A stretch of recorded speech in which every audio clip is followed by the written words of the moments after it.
اللغو معرضون والذين هم للزكاة فاعلون والذين هم لفروجهم حافظون إلا على أزواجهم أو ما ملكت أيمانهم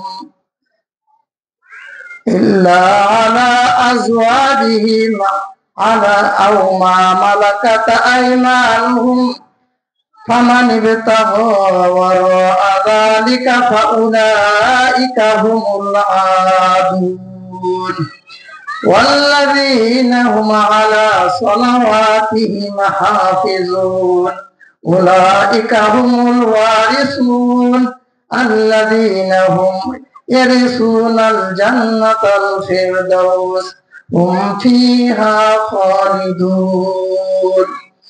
وقال تعالى في كلامه المجيد إن الذين آمنوا وعملوا الصالحات وأقاموا الصلاة وآتوا الزكاة فلهم أجرهم عند ربهم ولا خوف عليهم ولا هم يحزنون. قال رسول الله صلى الله عليه وسلم تركت فيكم أمرين لن تضلوا ما تمسكتم بهما كتاب الله وسنتي.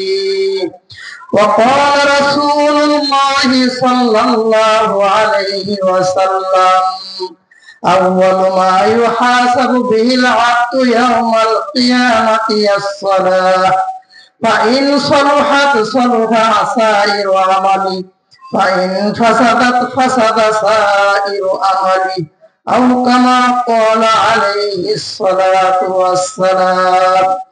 وقال رسول الله صلى الله عليه وسلم المسلم من سلم المسلمون من لسانه ويده.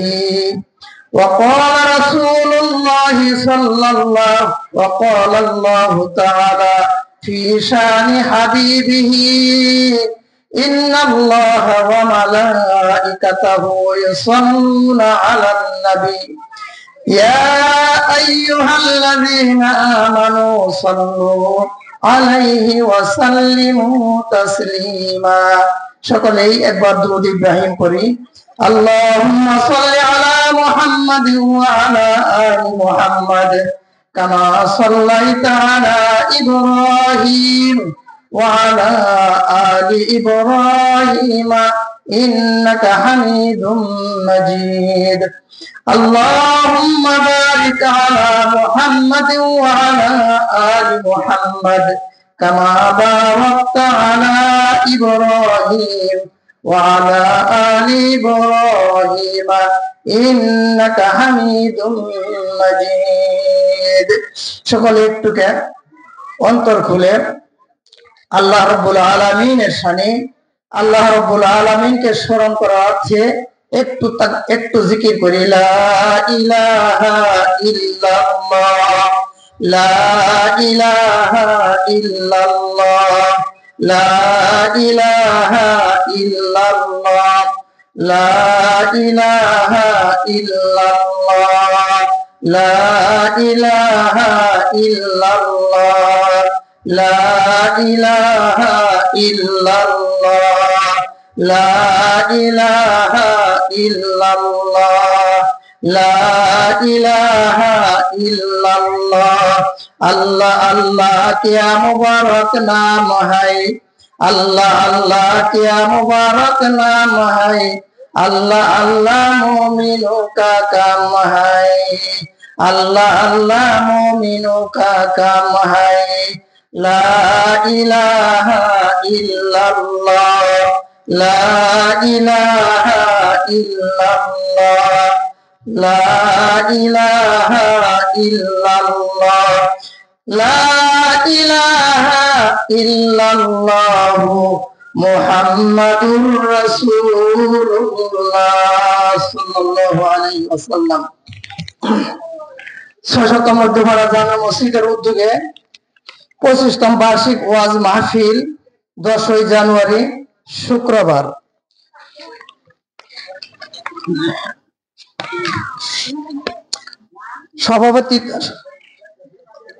সভাপতিত্ব করবেন আলহাজ ডাক্তার মোহাম্মদ নাজিব উদ্দিন। উক্ত সভার সম্মানিত সভাপতি আমার অত্যন্ত শ্রদ্ধেয় ব্যক্তি, অত্যন্ত মহব্বতের মানুষ আলহাজ ডাক্তার নাজিম উদ্দিন সাহেব। আজকেকার সভার প্রধান অতিথি আলহাজ মোহাম্মদ শরীফুল ইসলাম, আমার অত্যন্ত স্নেহ এবং প্রিয় একজন লোক। আল্লাহ তাআলা যেন উভয়কে কবুল করেন, সকলে বলেন আমিন। আল্লাহ তাআলা ওনাদের হায়াতে তয়্যিবা দান করুন, সকলে বলেন আমিন। আজকেকার সভার প্রধান বক্তা, দ্বিতীয় বক্তা, অন্যান্য উলামায়ে কিরামগণ, আমার সামনে উপস্থিত আমার শ্রদ্ধেয়, আমার সম্মানিত ব্যক্তিবর্গগণ, ইসলাম পিপাসু, ইসলাম দরদি ভাইরা ও বোনেরা, সকলকে আমি আবারও আমার আন্তরিক সালাম জানাচ্ছি। আসসালামু আলাইকুম ওয়া রাহমাতুল্লাহ। সালাম দেওয়া সুন্নাত, সালামের উত্তর দেওয়া হলো ওয়াজিব। আল্লাহ রাসূল সাল্লাল্লাহু আলাইহি ওয়াসাল্লাম ইরশাদ করেন, আবখালুন নাস ইন্না আবখালুন নাস আবখালু বিস সালাম। সেই ব্যক্তি সবচেয়ে কৃপণ, বখিল, যে সালাম আদান প্রদান করা তার মধ্যে কৃপণতা করে, যে সালাম দিতেও কৃপণতা করে, সালামের উত্তর দিতেও কৃপণতা করে, ওই লোকটা হচ্ছে পৃথিবীর মধ্যে সবচেয়ে বড় বখিল। একটি হাদিসে আসছে, এক সাহাবীকে আল্লাহ সুবহানাহু ওয়া তাআলা জান্নাতের একটি খেজুরের বিনিময়ে দুনিয়ার একটা খেজুর ক্রয় করতে চাইছিলেন এক সাহাবীর নিকট থেকে। এখানে একটা ঘটনা আছে, আমি ওইদিকে যাইতে চাই না, কিন্তু ওই সাহাবীটা জান্নাতের বিনিময়ে দুনিয়ার একটা খেজুর গাছ বিক্রি করে নাই। তখন আল্লাহর রাসূল বলছিলেন যে এই লোকটা হচ্ছে দুনিয়াতে সবচেয়ে বখিল, আমি দুনিয়াতে এর চেয়ে বড় বখিল কৃপণ আর কাউকে দেখি নাই। তবে ওই লোকটা তার চেয়ে বড় বখিল কৃপণ, যে সালামের উত্তর দিতে কৃপণতা করে। আল্লাহু আকবার। যে সালামের উত্তর দিতে কৃপণতা করে সেই লোকটা হলো ওই লোকটা হচ্ছে কৃপণ, যে জান্নাতের খেজুর গাছের বিনিময় দুনিয়ার একটা খেজুর গাছ কি করে নাই, বিক্রি করে নাই। তাহলে বুঝেন এই সালামটা কতটুকু। আর সালামের অর্থ কি? সালামের অর্থই তো ব্যাপক। আসসালামু আলাইকুম অর্থ আপনাদের উপরে আল্লাহর রহমত, আল্লাহর শান্তি বর্ষিত হোক, একটা কামনা, একটা আশীর্বাদ মূলক শব্দ। সুতরাং যে কেউ আমাদেরকে সালাম দিবে, সালামের উত্তর দিতে আমরা কখনো কৃপণতা করবো না ইনশাআল্লাহ। এটা একটা সবক, আজকেকার এই সবার একটা আলোচনার মেন বিশেষ একটা বিষয়।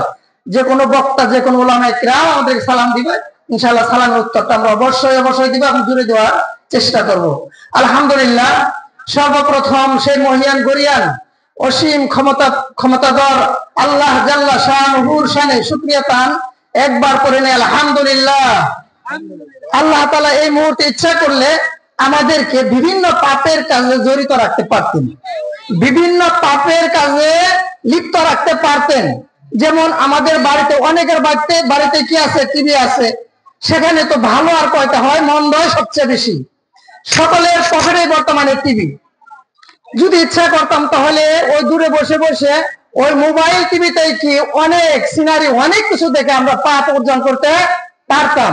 কিন্তু আল্লাহ সুবহানাহু ওয়া তাআলা দয়া করে, মায়া করে, মেহেরবানি করে ওই সব পাপের কাজ থেকে বিরত রেখে, ওই সব পাপের থেকে বাঁচিয়ে রেখে, হেফাজত করে আল্লাহ সুবহানাহু ওয়া তাআলা আমাদেরকে এমন একটা মজলিসে বসার তৌফিক দিয়েছেন, যে মজলিসের ব্যাপারে স্বয়ং রাসূল পাক সাল্লাল্লাহু আলাইহি ওয়াসাল্লাম বলেছেন, লা ইয়াকুদু কাউমুন ইয়াযকুরুনাল্লাহ তাআলা ইল্লা হাফফাতুহুমুল মালায়েকা ওয়া গাশিয়াতুহুমুর রাহমা ওয়া নাযালাত আলাইহিমুস সাকিনা ওয়া যাকারাহুমুল্লাহু ফী মান ইনদাহু আও কামা ক্বালা আলাইহিস সালাতু ওয়াস সালাম।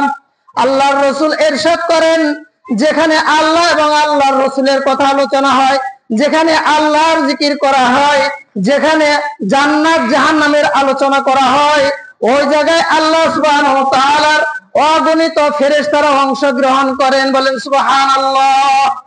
শুধু তাই নয়, ওই জায়গায় আল্লাহ সুবহানাহু ওয়া তাআলার রহমত অবিরাম কি বর্ষণ হতেই থাকে, এবং এই রহমতগুলি আল্লাহ তাআলার এই রহমতগুলি বান্দাদেরকে ঘিরাও করে নেয়। বলেন সুবহানাল্লাহ। ওয়া যাকারাহুমুল্লাহু ফি মান ইনদা, আর আল্লাহ সুবহানাহু ওয়া তাআলা এই সমস্ত লোকদেরকে নিয়ে জান্নাতে আলোচনা করেন। বলেন সুবহানাল্লাহ। এখানে আমরা মুষ্টিময় যে কজন লোক আছি, অবশ্যই অবশ্যই আল্লাহর রাসূলের হাদিস আমাদেরকে বিশ্বাস করতে হবে। সেই হাদিসের ভাষায় যাকারাহুমুল্লাহু ফি মান ইনদাহু, আল্লাহ সুবহানাহু ওয়া তাআলার নৈকটতম ফেরেশতাদেরকে নিয়ে এদেরকে নিয়ে আলোচনা করতেছেন যে দেখো, দুনিয়াতে আমি আদম সন্তান প্রেরণ করেছি, আর তারা আমাকে ভয় করে জান্নাত জাহান্নামের আলোচনা শুনতেছে। জাহান্নাম থেকে মুক্তি পাওয়ার আশায়, জান্নাত পাওয়ার আশায় তারা সমস্ত কিছু বর্জন করে ওখানে অংশগ্রহণ করতেছে। তোমরা সাক্ষী থাকো, আমি ওদের জীবনের গুনাহের সগীরাগুলি ক্ষমা করে দিলাম। বলেন সুবহানাল্লাহ। ইনাদি মুনাদি মিনাস সামা আন তাকুমু মাগফুরাল লাকুম, আল্লাহর রাসূল হাদিসে ইরশাদ করেন যে আকাশ থেকে ঘোষণাকারী ফেরেশতারা ঘোষণা করে, ও দুনিয়ার বান্দা, ও দুনিয়ার মানুষ, দুনিয়ার আরাম আয়েশ ত্যাগ করে, দুনিয়ার সমস্ত কিছুকে পরিহার করে তুমি যে এখানে অংশগ্রহণ করেছো, এই জন্য আল্লাহ তাআলা সন্তুষ্ট হয়ে তোমাদের গুনাহের সগীরা মাফ করে দিয়েছেন। আর আল্লাহ তাআলা ঘোষণা করেছেন যে তোমরা নিষ্পাপ অবস্থায় বাড়িতে ফিরে যাও। সুবহানাল্লাহ, সুবহানাল্লাহ। তাহলে এখানে আইসা কি আমরা লাভ করছি না ক্ষতি? লাভ। এখানে আসার পরে কি হয়েছে? আমাদের লাভই হয়েছে। অন্তত পক্ষে আমরা তো এই সময়টুকু কি করে না, পাপের কাজে লিপ্ত না, আমরা পাপ করতেছি না। অবশ্যই অবশ্যই কি আমাদের আমল নামায় লিপিবদ্ধ করা হইতেছে। এটা আল্লাহ তাআলার ভাষায় আল্লাহ বলেছেন, ইযা তালাক্কাল মুতালাক্কিয়ানি আনিল ইয়ামিনি ওয়া আনিশ শিমালি কঈদ। মানুষের ডানে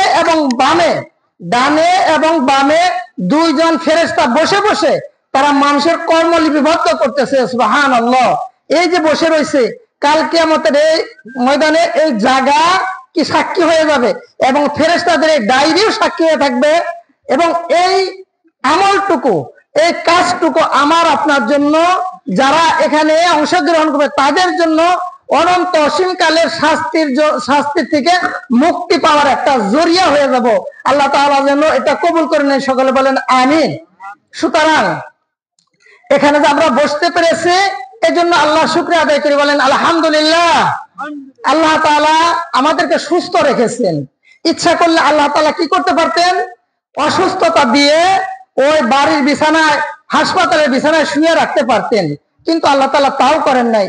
আল্লাহ তাআলা শারীরিক সুস্থতা দিয়ে এবং হায়াতে তয়্যিবা দিয়ে আল্লাহ তাআলা আমাদেরকে কি করেছেন?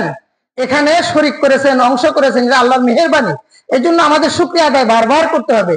লা ইন শাকারতুম লা আযীদান্নাকুম ওয়া লা ইন কাফারতুম ইন্না আযাবি লাশাদীদ। বান্দা যখন কৃতজ্ঞতা আদায় করে, আল্লাহ তাআলার শুকরিয়া আদায় করে, আল্লাহ তাআলা ঘোষণা করে দেন আমি তাকে ওই নিয়ামতগুলি বাড়িয়ে দেই। বান্দা যখন আমার নিয়ামত পায়, নিয়ামতের শুকরিয়া আদায় করে, আমার প্রশংসা করে, আমার কৃতজ্ঞ হয়, আমি তাকে ওই নিয়ামত আরো বাড়িয়ে দেই।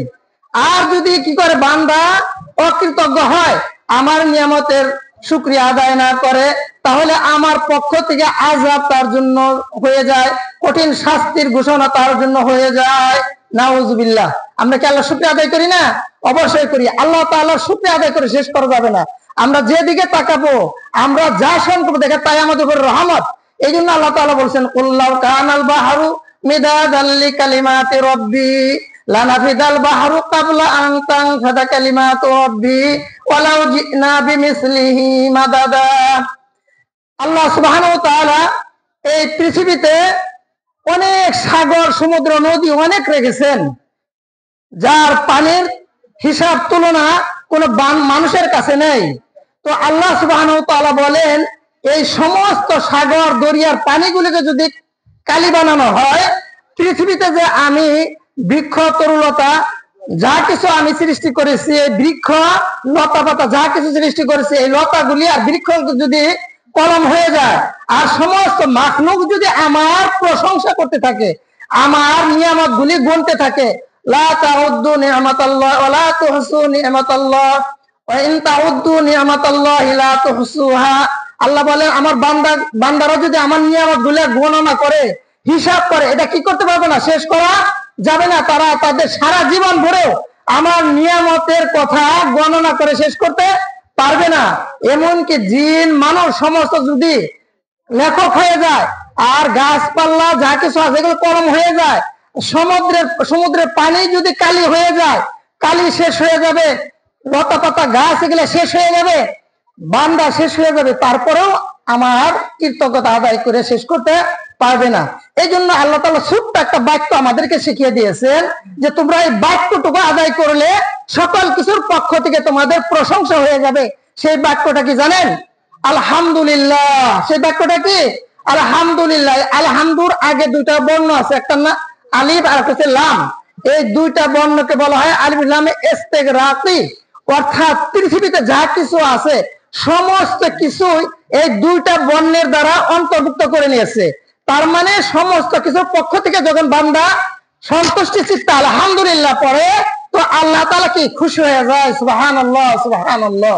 এই জন্য কি করব, এই সমস্ত ভালো কাজ করে আল্লাহর নিয়ামত যখন আমরা পাবো, আল্লাহর রহমত যখন আমরা পাবো, তখন অবশ্যই অবশ্যই কি করব, আমরা অন্তর থেকে কৃতজ্ঞতা আদায় করব, শুকরিয়া আদায় করব। রাজি আছি না আমরা? ইনশাআল্লাহ অবশ্যই আমরা আমাদের বাকি জীবনে এই আমলগুলি করে যাব।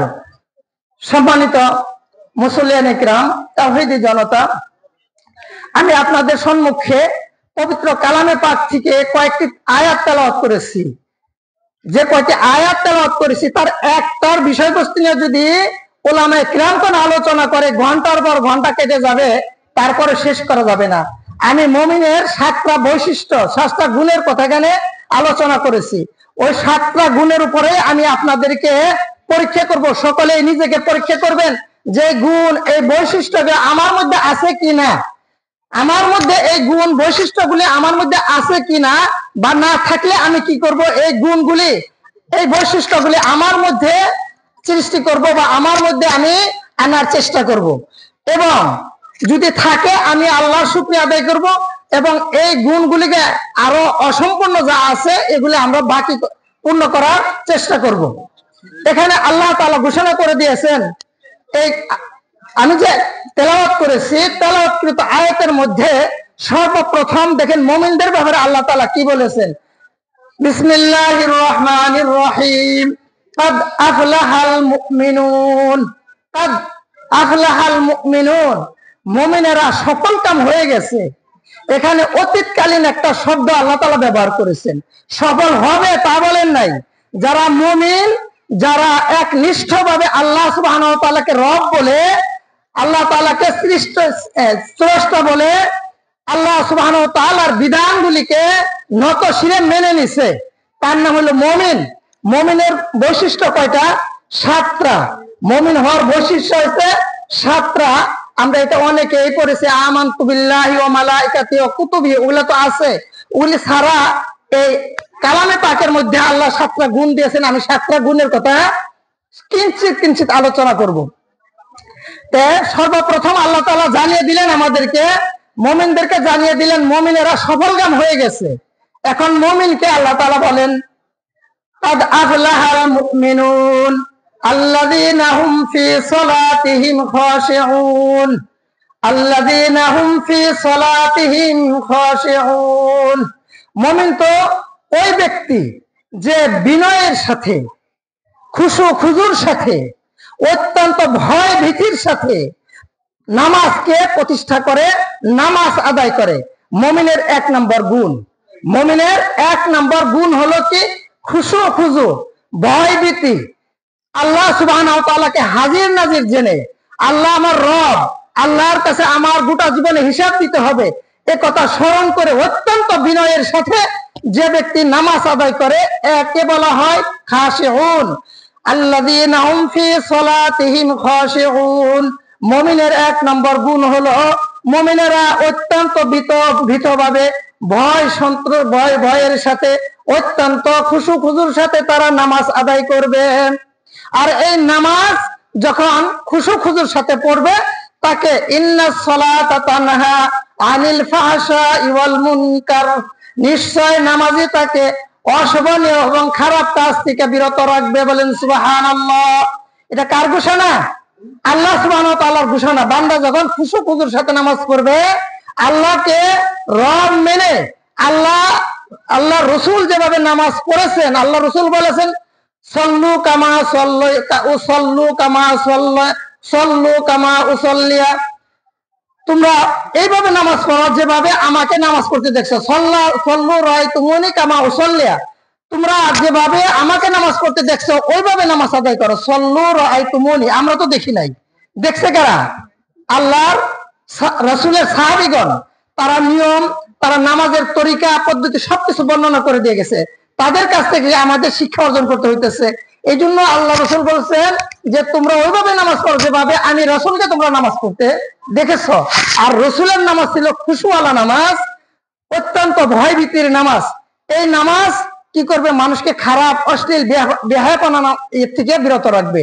সত্যিকারে একজন নামাজি ঘুষ খাইতে পারে না, একজন নামাজি ব্যভিচার করতে পারে না, একজন নামাজি মানুষকে ঠকাতে পারে না, একজন নামাজি মানুষকে অশ্লীল অশোভনীয় খারাপ কাজ খারাপ কথা বলতে পারে না। তার একটা দৃষ্টান্ত দেই। এক শাহী মসজিদ। শাহী মসজিদ কাকে বলে? যেখানে রাজা জমিদাররা নামাজ আদায় করে, এই সমস্ত মসজিদকে শাহী মসজিদ বলে। যেমন ঢাকাতে লালবাগে একটা শাহী মসজিদ আছে, ওটা কেল্লার যে বাদশাহ জমিদার ছিলেন উনি নির্মাণ করছেন, উনার বংশধর, এবং উনি ওখানে নামাজ পড়তেন। এইরকম শাহী মসজিদ, একটা শাহী মসজিদে একটা চোর গেছে চুরি করতে, একটা চোর গেছে চুরি করতে। তো শাহী মসজিদে রাজা বাদশাহ নামাজ পড়ে তার একজন মন্ত্রীকে ডাক দিছে। মন্ত্রীকে ডাক দিয়ে বলতেছে, হে আমার মন্ত্রী, আমার তো একটি মাত্র মেয়ে, আমার আর সন্তানাদি নাই, আমার মেয়েও নাই আর ছেলেও নাই, আমার একটা মাত্র মেয়ে। সুতরাং দুনিয়ার জীবন তো একদিন শেষ হয়ে যাবে। আমার এই বিশাল রাজত্ব, আমার এই বিশাল জমিদারি, আমি মরার পর, মৃত্যুবরণ করার পর আমার মেয়েই মালিক হবে। সুতরাং আমার মেয়েটাকে একজন দিনদার পরহেজগার লোকের কাছে আমি বিবাহ দিব। একজন পরহেজগার ছেলে খুঁজো, একজন পরহেজগার ছেলে খুঁজো, এবং সেই ছেলের কাছে আমার মেয়ের বিয়ের প্রস্তাব দাও। এই কথাটা চোরে বসে বসে শুনতেছে। চোরে গেছে চুরি করতে। সাধারণত যারা মসজিদে যায় দেখবেন তারা জুতাগুলাকে হেফাজত রাখে। অন্য কিছু চুরি হোক না হোক, বেশিরভাগ জুতা চুরি হয়। অনেক মানুষ যায় হয়তো ভুলে নেয়, না হয় ইচ্ছাকৃত ভাবে নিজেটা বদলিয়ে নেয়, চুরি করে। আর অন্যান্য জিনিস চুরি করার সুযোগ তো থাকেই।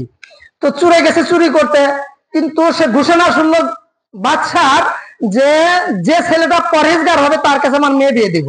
এখন মন্ত্রী বলতেছে, বাদশা যাবো না, আমি তো পরহেজগার চিনলাম না। পরহেজগার কাকে বলা হয়? পরহেজগার কি? পরহেজগার শব্দটা হলো কি? ফার্সি শব্দ। এই শব্দের অর্থ মন্ত্রী জানে না। তো মন্ত্রীর বাসা বলে দিতেছে, পরহেজগার তো ওই লোকটা যে সকল প্রকার খারাপ কাজ থেকে নিজেকে হেফাজত করে, সকল প্রকার খারাপ কাজ থেকে বিরত থাকে, পাপের কাজ থেকে বিরত থাকে, এই হলো পরহেজগার। এবং সে পাঞ্জেগানা 5 ওয়াক্ত নামাজ তাকবীরে উলার সাথে জামাতে যে মসজিদে প্রথম কাতারে আদায় করবে, সেই এই গুণগুলা যে লোকের মধ্যে পাইবা, ওই লোকটা হলো পরহেজগার। এই লোকটা হলো কি? পরহেজগার। তাহলে পরহেজগারের সংজ্ঞা চুরে শুনে ফেলছে। 1 নম্বরে শুনলো রাজার মেয়ে বিয়ে দিবে পরহেজগারের কাছে। 2 নম্বরে এই চুরে শুনলো কি? যে পরহেজগারকে, পরহেজগারের সংজ্ঞা পরিচয়। তো চুরে মনে মনে ভাবতেছে, এবার আর আমার চুরি করা লাগবে না। যদি আমি চুরি করা বাদ দিয়ে মসজিদে এসে নামাজে দাঁড়িয়ে যাই, পাঞ্জেগানা নামাজ আমি জামাতের সাথে পড়তে থাকি, তাহলে বাদশার দৃষ্টিতে পড়ে যাবো, বাদশার মন্ত্রীর দৃষ্টিতে আমি পড়ে যাব। আর পড়ে গেলে কি হবে? আমার বিবাহ প্রস্তাব দিবে রাজার মেয়ের সাথে। আর রাজার মেয়ে যখন আমি বিয়ে করবো, তাহলে আমি জমিদার হয়ে যাব। আমি জমিদার হয়ে যাবো, আমার আর চুরি করে সংসার চালানোর প্রয়োজন হবে না। এই কল্পনা জল্পনা নিয়ে চুরে গেছে বাহিরে। এর দিক থেকে আরেকজন লোক এসে মসজিদের ইমাম সাহেবকে বলতেছে, ইমাম সাহেব, হুজুর, আসলে যখন মানুষের প্রয়োজন হয় তখনই তো আলেমুল আমাদের কাছে যায় মাসলা মাসাইল জিজ্ঞেস করতে বা সমস্যার সমাধানের জন্য। আর একজন লোক এসে ইমাম সাহেবকে বলতেছে, হুজুর, আমার 13 বছরের একটা ছেলে আমি স্কুলে দিছি, কেবল প্রাইমারি স্কুল পাস করে 6 ভর্তি হয়েছে। এই ছেলেটা স্কুলে গিয়ে একটা মেয়ের পাশ ধরেছে, ওই মেয়েটা তার খুব পছন্দ হয়েছে, আইসে নিয়ে এসে আমার কাছে বলতেছে, বাবা, আমাদের ক্লাসে একটা মেয়ে পড়ে খুব সুন্দরী, এই মেয়েটাকে আপনি বিবাহ প্রস্তাব দেন, আমি তাকে বিবাহ করব, আমি তাকে বিবাহ করব, ভালো মেয়ে সবসময় পাওয়া যায় না, এরকম ঘটনা অনেক হয়, আমাদের প্রতিষ্ঠানে এরকম হয়েছে। তো বাবাকে যায় এই ছেলেটা বলতেছে বিয়ের প্রস্তাব। আর বর্তমান স্কুল কলেজ বেশিরভাগ তো এইভাবে, স্কুল কলেজে গেলে ছেলে মেয়ে এখন বর্তমানে বাজার, এখন হলো প্রেমের বাজার, এখন হলো প্রেমের বাজার। স্কুল কলেজে যারা পড়ায়, যারা যায়, তারা জানে শতকরা 70-80% মধ্যে দেখা যায় এই ধরনের বৈশিষ্ট্য। নাউজুবিল্লাহ, আল্লাহ হেফাজত করুন। তখন বাবা চিন্তায় পড়ে গেল, কিন্তু আমার 13 বছরের ছেলে স্কুলে না যাইতে যাইতে কি প্রস্তাব দিয়ে ফেলালো বিবাহ, শরম নাই, লজ্জা নাই। সে আইসা হুজুরের কাছে বলতেছে, হুজুর আমার ছেলেটাকে বুঝান, জানি যেন সে এই অপকর্ম থেকে বিরত থাকে, এখনই তাকে বিবাহ করার সময় হয় নাই। হুজুর বুঝে শুনে বলতেছে, আচ্ছা ভাই, আপনাকে একটা কথা বলবো, তাহলে আপনার ছেলেটাকে আমার কাছে পাঠিয়ে দিবেন, আমি দেখি তারে বুঝিয়ে শুনিয়ে ঠিক করতে পারি কিনা। তো বাবা এসে ছেলেকে বলছে যে বাবা যাও, তোমাকে ইমাম সাহেব দেখা করতে, তুমি যাও। ওই ছেলে আইসা ইমাম সাহেবকে বলতেছে, ইমাম সাহেব হুজুর, আমি তো আপনার কাছে আসলাম, আপনার কাছে আমি একটা কথা পেশ করি, উপস্থাপনা করি, যে আমি একটা বিবাহের প্রস্তাব দিছে আমার আব্বাকে, আপনি আমার আব্বাকে একটু বলে বলে রাজি করবেন, যাতে করে মেয়েটা দিয়ে আমার বিবাহ করিয়ে দেয়, এই মেয়েটা দিয়ে আমাকে বিবাহ করিয়ে দেয়। হুজুরকে বলতেছে। হুজুর বললো, আচ্ছা ঠিক আছে, তুমি যেহেতু পছন্দ করছো, তাহলে আমার দায়িত্ব অনুসারে তোমার বাবাকে আমি বুঝিয়ে শুনে কি করবো নি, ওই বিবাহতে রাজি করাবো। তো ছেলেটাকে এই কথা বলছে, তবে আমার একটা শর্ত। কি শর্ত?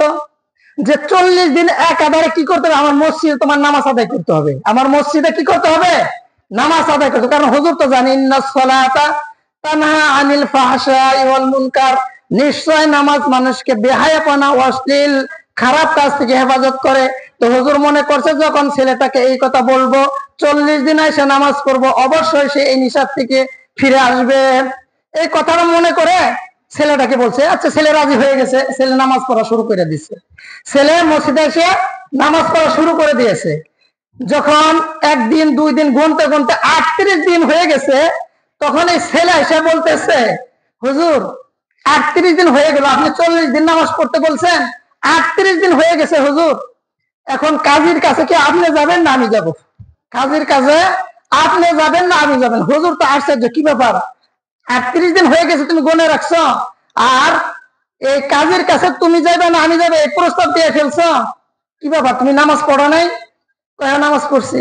তো হুজুর বলতেছেন, তুমি নামাজ কিভাবে পড়ছো বলো তো? যেভাবে নামাজ আপনি পড়ছেন ওইভাবে পড়ছি। নামাজ পড়ার আগে যে শর্তগুলি আছে, আর এখানে হাকাম 13 ফরজ আছে, তার মধ্যে 1 নম্বরে কি পবিত্রতা অর্জন করতে হবে, ওযু করতে হবে। তুমি কিভাবে ওযু করছো? ছেলে বলতেছে, হুজুর আমি নামাজ পড়ছি ঠিকই, কিন্তু আমি পবিত্রতাও তমিজ করি নাই, আমি একদিন ওযু করি নাই, ওযু ছাড়া এসে কি করছি, আমি আপনার সাথে নামাজ পড়ছি, ওযু ছাড়া এসে কি করছে, আমি নামাজ আদায় করছি। তাহলে কি এই নামাজ কি করবে, এই অশোভনের কাজ থেকে ফিরাবে? এই নামাজে তারা কি করবে না, খারাপ কাজ, সুদ, ঘুষ, মিথ্যা, পাপাচার, এই সমস্ত ক্ষেত্রে কি করবে না, বিরত করবে না। হুজুর বলতেছেন, ঠিক আছে আমি বুঝছি, তাহলে তুমি কেমন নামাজ পড়েছো, আর তুমি কেমন নামাজ পড়েছো আমি বুঝে ফেলছি, সুতরাং তোমার এই নামাজ আল্লাহর দরবারে কবুল হয় নাই, এই জন্য তোমার চরিত্রকে কি করতে পারে না, নামাজ সংশোধন করতে পারে নাই। পরিশেষে ওই ঘটনা শেষ হয়ে গেছে। এখন রাজার যে মন্ত্রী, সেই মন্ত্রী ওই চুরের নামাজটা দেখতেছে, 40 দিন পর্যন্ত একভাবেই সে নামাজ পড়তেছে, নামাজে মুগ্ধ, তার মন মস্তিষ্কতা দেখে প্রধানমন্ত্রী, সেই মন্ত্রী একদম অবাক হয়ে গেছে। 40 দিন পরে এসে ওই চুরকে বলতেছে, ভাই আজ অনেক দিন যাবত আমি দেখতেছি তুমি এই মসজিদে ভাবে নামাজ আদায় করতেছ, তো রাজা সাহেব তোমাকে একটু কেমন করেছে, আহ্বান করেছে, ডেকেছে, তোমাকে একটু রাজার দরবারে যাইতে হবে। এ কথা যখন এই লোকের কাছে প্রস্তাব দিছে, তখন চোর বলে, না না, আমি রাজার কাছে কেন যাব, রাজার কাছে তো যাওয়ার আমার কোনো প্রয়োজন নেই। বলছেন, না প্রয়োজন থাকার না যাক, রাজা তোমাকে ডাকছে, তোমাকে সেখানে যাইতেই হবে। শেষ পর্যন্ত তাকে জোরাজুরি করে রাজার দরবারে নিয়ে গেছে।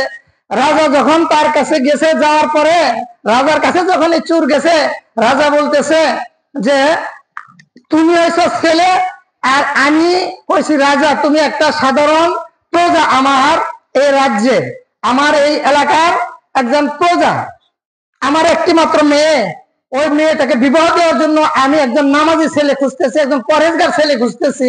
তো আমি তোমার মধ্যে গুণ এই বৈশিষ্ট্য পাইছি, সুতরাং আমার এই মেয়েটা কি করব, তোমার কাছে বিবাহ দিব।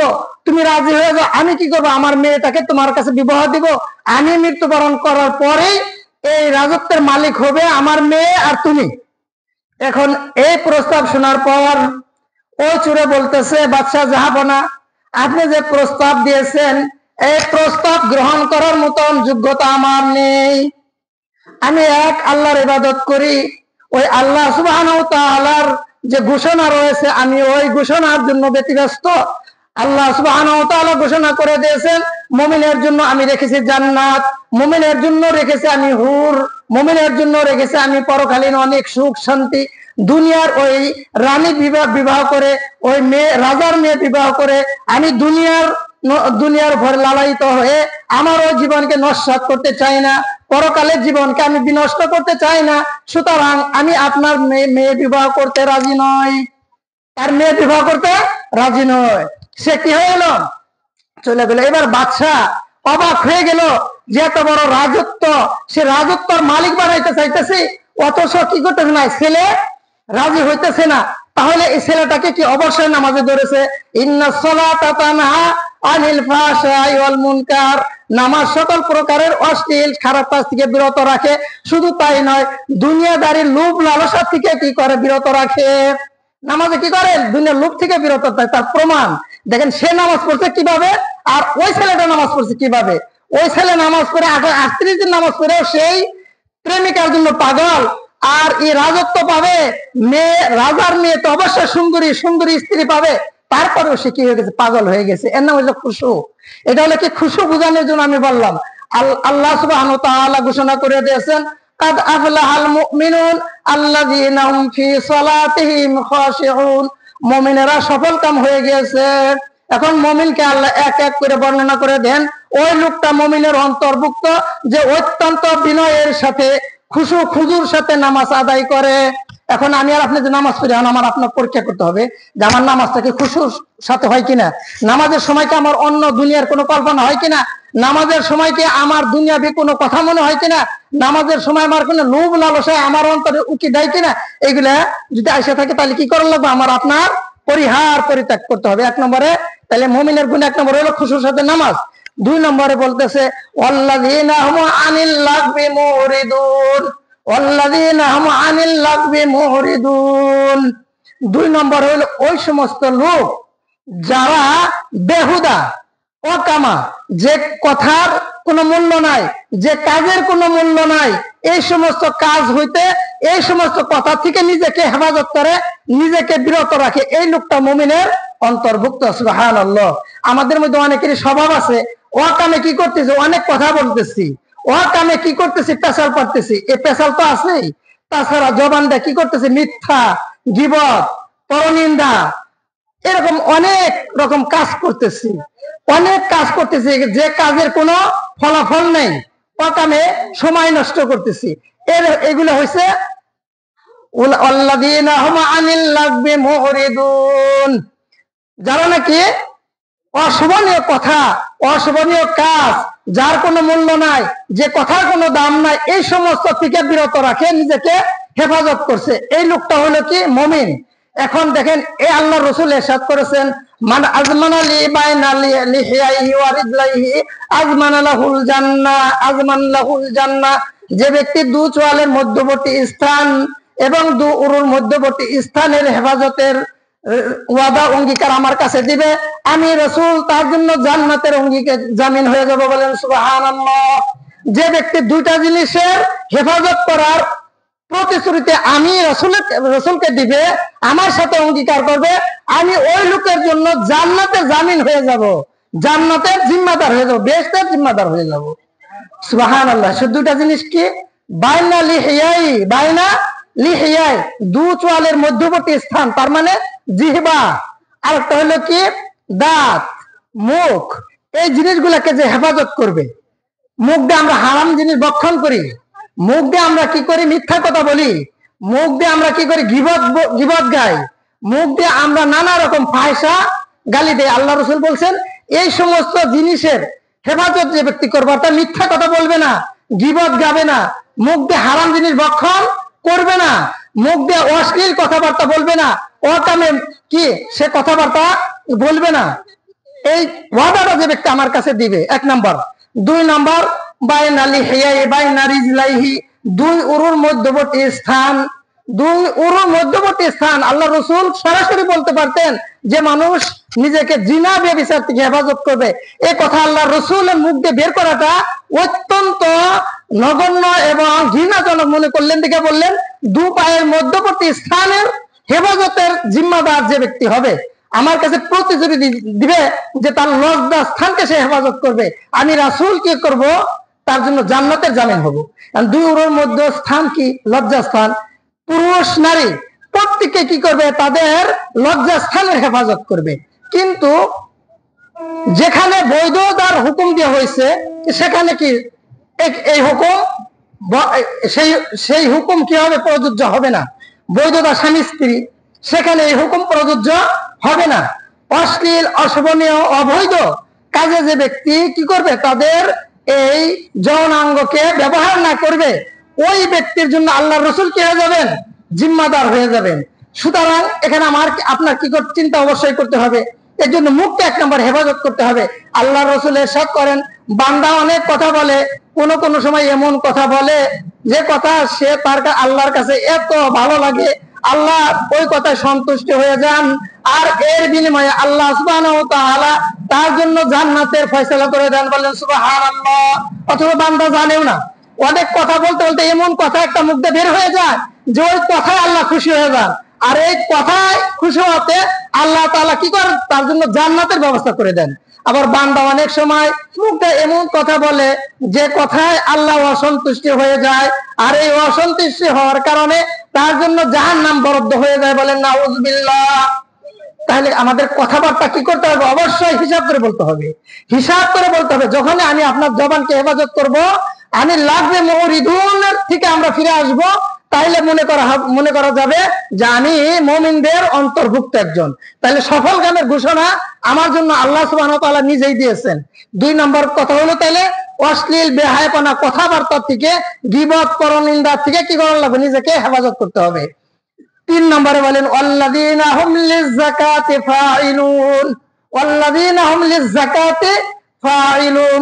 3 নম্বর ওই লোক যে লোককে আল্লাহ তাআলা অর্থ সম্পদের মালিক বানিয়েছে, অনেক সম্পদের মালিক হয়ে গেছে, তার উপর যাকাত ফরজ হয়ে গেছে, আর সে মালের হিসাব করে পুঙ্খানুপুঙ্খানুভাবে তার মালের যাকাত গুলি আদায় করে দেয়।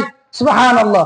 তখন তো খালি আমরা মনে করি টাকার যাকাত, খালি টাকার যাকাত না, টাকারও যাকাত আছে, আবার ধানেরও যাকাত আছে, আবার গরু বাছুরেরও যাকাত আছে, উট ছাগলেরও কি যাকাত আছে। পয়েন্টে পয়েন্টে কি জাকাতের বিধান মাসলা হচ্ছে আলাদা। একজন মানুষের কাছে যদি টাকা স্বর্ণ মিলা 7.5 ভরি স্বর্ণের মূল্য হয়, টাকা আছে, স্বর্ণ আছে, রূপা আছে, সব মিলা যদি কি হয়, জাকাতের নিসাব হয়ে যায়, এই ব্যক্তিটার কি করতে হবে? জাকাত অবশ্যই আদায় করতে হবে। একজন মানুষ, আমাদের গ্রামে তো বহু মানুষ 100, 200, 500 মণ ধান পেয়ে যায়। এই লোকের যখন 20 মণ ধান হয়ে গেল, তার সংসারে এই যেমন আমরা এখন পজেটে আবাদ করি, মেশিনের মাধ্যমে আবাদ করি, এই মেশিনের মাধ্যমে আবাদ করা ধান যখন 20 মণ হয়ে যাবে, তখন 20 মণে তার কয় মণ দিতে হবে? 1 মণ যাকাত অবশ্যই আদায় করতে হবে। আর বর্ষাকালের পানি, বর্ষার পানিতে যে সম্পদ গুলো হয়, যে ধান গুলো হয়, এইগুলো 10 মণ হয়ে গেলে 1 মণ দিতে হবে। এখন দেখেন যে আমি আপনি এই 20 মণ ধান হইলে 1 মণ ধান যাকাত দেই কিনা, গরিবরে দেই কিনা? যদি দেই তাহলে তো মুমিনের কাতারে। আমার 7.5 ভরির স্বর্ণের মূল্য হয়েছে, আমি কি করছি? তার যাকাত অবশ্যই আদায় করে দিচ্ছি, তাহলে কি আমি মুমিনের কাতারে।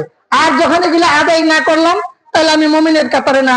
আর আল্লাহ সুবহানাহু ওয়া তাআলা ঘোষণা করেন, ওয়াল্লাযীনা ইয়াকনিজুনা আয-যাহাবা ওয়াল ফিদ্দাতা ওয়া লা ইউনফিকুনা ফি সাবিলিল্লাহ ফাবাশশিরহুম বিআযাবিন আলীম ইয়াওমা ইউহমা আলাইহা ফি নারি জাহান্নামা ফাতুকওয়া বিহা জিবাহুম ওয়া জুনুবুহুম ওয়া যুহুরুহুম হাযা মা কানাসতুম ফাযুকু মা কুনতুম তাকনিজুন। তো আল্লাহ সুবহানাহু ওয়া তাআলা বলেন, যারা স্বর্ণ রূপা টাকা পয়সার সম্পদ কি করে? পুঁজিভূত করে, তারা খালি অট্টালিকা, তারা খালি সম্পদ বাড়ানোর জন্য কি চেষ্টায় থাকে। ওয়াল্লাযীনা ইয়াকনিজুনা যাহাবা ওয়াল ফিদ্দাতা ওয়ালা ইউনফিকুনাহা ফি সাবিলিল্লাহ, আল্লাহর রাস্তায় তার থেকে কি করে না, ব্যয় করে না। আল্লাহর রাস্তায় তার এই সম্পদ থেকে কি করে না, খরচ করে না। গরিবকে দেয়া ওটা আল্লাহর রাস্তায়, মসজিদ মাদ্রাসায় দেয়া এটাও আল্লাহর রাস্তায়, অসহায় মানুষকে কোনো ব্যবস্থা করে দেয় এটাও আল্লাহর রাস্তায়। অর্থাৎ যে কোনো ভাবে আল্লাহর রাস্তায় যদি খরচ না করে তো আল্লাহর রাসূল আল্লাহ সুবহানাহু ওয়া তাআলা তার ব্যাপারে কি বললেন, ফাবাশশিরহুম বিআযাবিন আলীম, ফাবাশশিরহুম বিআযাবিন আলীম। ও রাসূল তাকে আযাবের সুসংবাদ দান করো। নাউযুবিল্লাহ, সকলে বলেন নাউযুবিল্লাহ। আচ্ছা, সুসংবাদ কি আযাবের হয় নাকি ভালোর হয়? কষ্টের সুসংবাদ হয় না সুখের সুসংবাদ হয়? বলেন তো। সুসংবাদ ব্যবহার হয় কোথায়? সুখের সময়। সুসংবাদ, আপনার ছেলে ভালো রেজাল্ট করলো, সুসংবাদ। আপনার ছেলে খারাপ রেজাল্ট করলো, দুঃসংবাদ। এই সময় কি আল্লাহকে বলতে পারেন নাকি ফাবাশশিরহুম বিআযাবিন আলীম? যে দেখেন আল্লাহ তাআলা কতটুক এখানে হ্যায় করলেন, কতটুক ঘৃণা করলেন এই লোকটাকে যে নাকি যাকাত আদায় না করে। তার ব্যাপারে আল্লাহ তাআলা বললেন কি ফাবাশশিরহুম বিআযাবিন আলীম, এই লোকটাকে জাহান্নামের কঠোর শাস্তির সুসংবাদ জানাও। নাউযুবিল্লাহ। শুধু এইটুকু বলে সেখান তো করলেন না, আল্লাহ পরে ঘোষণা করে দিলেন, আল্লাহ রাসূলকে জানিয়ে দিলেন, ইয়াউমা ইউহমা আলাইহা ফি নারি জাহান্নামা ফাতুকওয়া বিহা জিবাহুহুম ওয়া জুনুবুহুম ওয়া যুহুরুহুম হাযা মা কানাসতুম লিআনফুসিকুম ফাযুকু মা কুনতুম তাকনিজুন। এই আয়াত আল্লাহ রাসূলের কাছে নাযিল করে বললেন, ও রাসূল বলে দেন, ইয়াউমা ইউহমা আলাইহা, কাল কিয়ামতের ময়দানে এই স্বর্ণ রূপাগুলি, এই সম্পদগুলি, এই মালগুলি জাহান্নামের আগুনে উত্তপ্ত করে, জাহান্নামের আগুনের মধ্যে গরম করে কি করবে, তার কপালে, তার এক পাশে, তার পিঠে এরকম সিল মেরে দিবে। বলেন নাউযুবিল্লাহ।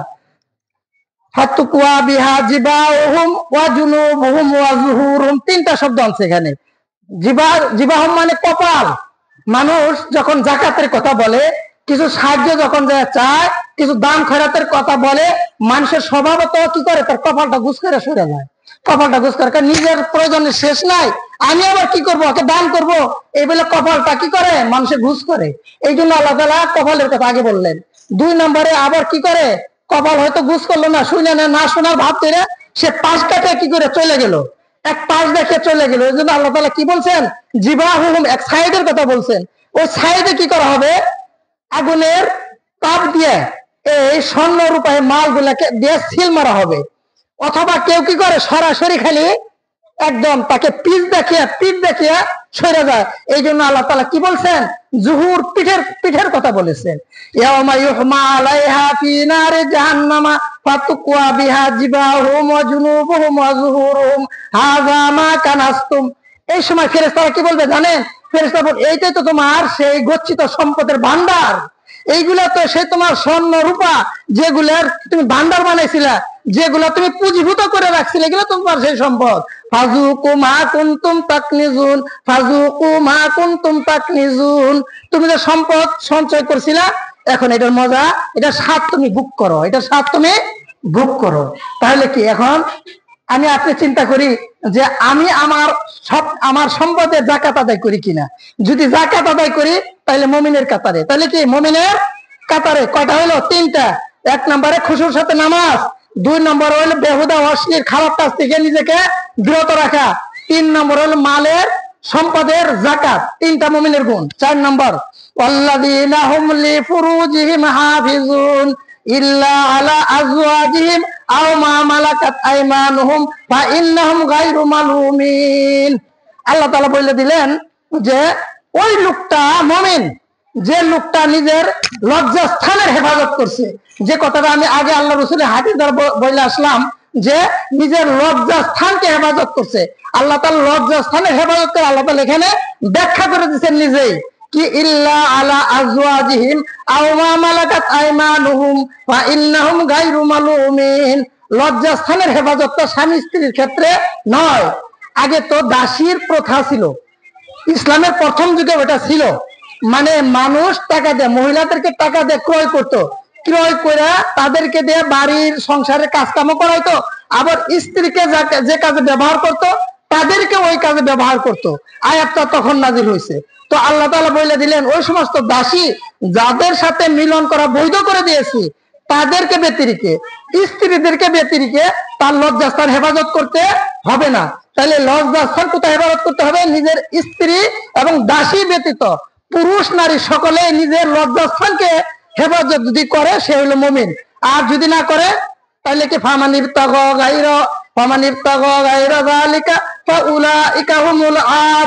আল্লাহ বর্ণনা করে দিলেন।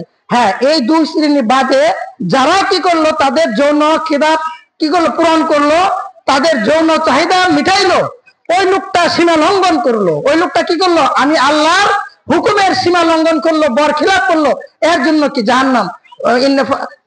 আল্লাহ সুবহানাহু ওয়া তাআলা ওয়ালা তাকরাবুজ জিনা ইন্নাহু কানা ফাহিশা, তোমরা জিনার কাজেও, জিনা তো করবা দূরের কথা, তার কল্পনা জল্পনাও কোনো সময় মুখে করবা না, অন্তরে কখনোই কল্পনাও আনবা না।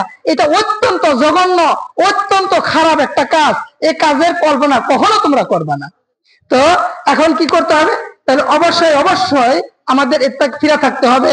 আর যদি কেউ কোনো কারণবশত নফসের ধোঁকায়, মনের ধোঁকায়, শয়তানের ধোঁকায় যদি এইরকম কাজে লিপ্ত হয়ে থাকি কোনোদিন, তাহলে কি বলবে? আল্লাহ রাসূল ইরশাদ করেছেন, আত-তাইবু মিনাজ যামবি কামান লা যামবা লাহু, পাপের থেকে প্রত্যাবর্তনকারী সে যেন পাপহীন ব্যক্তির নয়। বলেন সুবহানাল্লাহ। সুবহান, কত সুসংবাদ আল্লাহ রাসূল দিয়ে দিলেন। একটা লোক সীমা লঙ্ঘন করে ফেলছে, এইরকম ভাবে তার চরিত্রকে নষ্ট করে ফেলছে, মানুষের হক নষ্ট ব্যতীত আল্লাহর হক নষ্ট করে ফেলছে। এই লোকটা যদি ওই কাজের প্রতি ঘৃণিত হয়ে, ওই কাজটাকে তুচ্ছ মনে করে, ঘৃণা করে ওই কাজ থেকে ফিরে আসে, আর মনে মনে লজ্জাবোধ করে, আল্লাহ আমি তোমার এই হুকুমটা লঙ্ঘন করেছি, আল্লাহ আমার খায়সাতের কারণে আমি অকর্ম করেছি, আল্লাহ আমি নফসের ধোঁকায়, আমি শয়তানের ফরিবে পড়ে মওলা আমি এই কাজটা করেছি। তো আল্লাহ রাসূল বলছেন, এই কথা মনে করে তার জীবনের জন্য যদি এই অঙ্গীকার করে, সে আর এই কুকর্মে জড়িত হবে না। আত-তাইবু মিনাজ যামবি কামান লা যামবা লাহু, ওই গুনাহ থেকে ফিরে আসার কারণে সে ওই লোকটার মতো হয়ে যাবে যে নাকি ওই কাজটা কোনোদিন করে নাই, ওই রকম পাপে নিমজ্জিত হয় না, পাপ কাজটা করে নাই, ওই লোকের কাতারে যাবে। বলেন সুবহানাল্লাহ, সুবহানাল্লাহ। তাইলে কয় নম্বর গুণ বললাম? 4টা বললাম। 1 নম্বরে নামাজ, 2 নম্বরে কি বেহুদা কথাবার্তা, 3 নম্বরে বললাম যাকাত, 4 নম্বরে বললাম লজ্জাস্থানের হেফাজত। ওয়াল্লাযীনা হুম লিআমানাতিহিম হাফিজুন ওয়াল্লাযীনা হুম লিআমানাতিহিম ওয়া আহদিহিম রাউন। আর ওই লোকটা যে নাকি তার আমানতের ব্যাপারে খুব সজাগ এবং ওয়াদা অঙ্গীকার পালনে খুব সজাগ। এই 2টা কথা বলছে আল্লাহ তাআলা। একটা হলো আমানত, আর একটা হলো অঙ্গীকার। আমানত কাকে বলে? একজন মানুষ আপনার কাছে কিছু সম্পদ রাখছে, কিছু টাকা রাখছে, বা একটা গোপন কথাই কি রাখছে, আপনার কাছে রাখছে, ভাই আমার এই কথাটা আমি তোমার কাছে শেয়ার করলাম আমার মনটাকে হালকা করার জন্য, তুমি কথার কাছে কারো কাছে বলবে না, এরকম একটা আমানত রাখছে। অথবা কি করছে, কিছু সম্পদ তার কাছে রাখলে ভয় আছে, ডাকাতের ভয়, বিভিন্ন রকমের ভয় আছে, এই জন্য কিছু আমানত, কিছু টাকা পয়সা কি করছে, আমানত রাখছে। এই আমানতটা কি করতে হবে? যথাযথভাবে তাকে আদায় করতে হবে। এই কাজটা যে ব্যক্তি করে সেই ব্যক্তি মুমিনের কাতারে। আল্লাহর রাসূল যে রাত্রে হিজরত করেন, ওই রাত্রির আগের রাত্রিতে আল্লাহ সুবহানাহু ওয়া তাআলা আয়াত নাযিল করলেন, ঘোষণা করে দিলেন, ও আমার হাবিব, কাফেররা তো আপনার না। ওই রাত্রিতে আল্লাহর রাসূলকে আল্লাহ সুবহানাহু ওয়া তাআলা ঘোষণা করে দিচ্ছেন, ও আমার হাবিব, কাফেররা তো আপনার ঘরের, আপনার বাড়ির চতুর্দিকে ঘেরাও করেছে, আপনি যদি এখানে থাকেন তাহলে অবশ্যই তারা আপনার বাড়িতে ঢুকে আপনাকে হত্যা করে দিবে। অতএব ও রাসূল, আপনি আপনার বিছানা ত্যাগ করে আপনি তাড়াতাড়ি এই দেশ থেকে, এই মক্কা থেকে হিজরত করে মদিনায় গমন করুন। এই আদেশ হয়ে গেল। আর এই সময় কি আল্লাহ রসুলের বাড়ি চতুর্দিক থেকে কাফেররা ঘেরাও করছে, কি ভয়াবহ সময়। আর এই সময় আল্লাহ রসুলের কাছে কাফেররা কিছু আমানত রাখছে। ওই কাফেররা দিনের ব্যাপারে রসুলকে ভালোবাসে না, কিন্তু আমানতদার বিশ্বাসতার ব্যাপারে আল্লাহ রসুলকে খুব মানে। এই জন্য অনেক টাকা পয়সা, অনেক কিছুই আল্লাহ রসুলের কাছে হেফাজত রাখছে। তো এই ঘোষণা যখন আল্লাহর পক্ষ থেকে আসলো, আল্লাহর রসুল হযরত আলীকে ডাকলেন, ও আলী আসো, ও আলী আসো, তোমার সাথে কথা আছে।